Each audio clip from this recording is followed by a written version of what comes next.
लोग उसे बस किसी तरह मारना चाहते थे। ये बदरिया जो कभी किसी का समोसा तो कभी किसी की रोटी चुरा लेती थी, क्योंकि उसके भूखे बच्चे उसका इंतजार करते थे। एक दिन बदरिया किसी के घर से संतरा चुरा लेती है।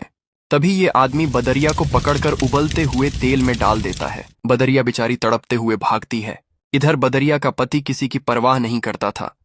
बदरिया जो चुरा कर लाती वो खा लेता और बस दिन भर सिगरेट पीता रहता था। लेकिन आज बदरिया कुछ चुरा नहीं पाई, तो बदरिया का पति उसको बुरी तरह मारता है और फिर खौलता हुआ गर्म पानी डाल देता है।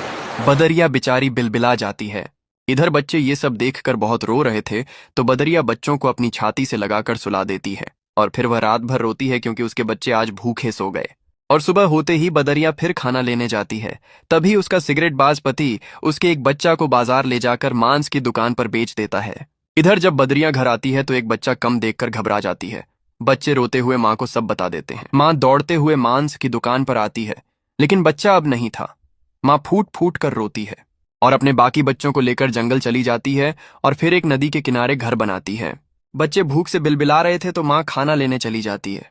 तभी एक जंगली शेर बच्चों पर हमला करके बच्चों को मार देता है। जब माँ वापस आती है तो मरे हुए बच्चों को देखकर चीख चीख कर रोती है और फिर बच्चों की याद में नदी में कूदकर अपने प्राण दे देती है।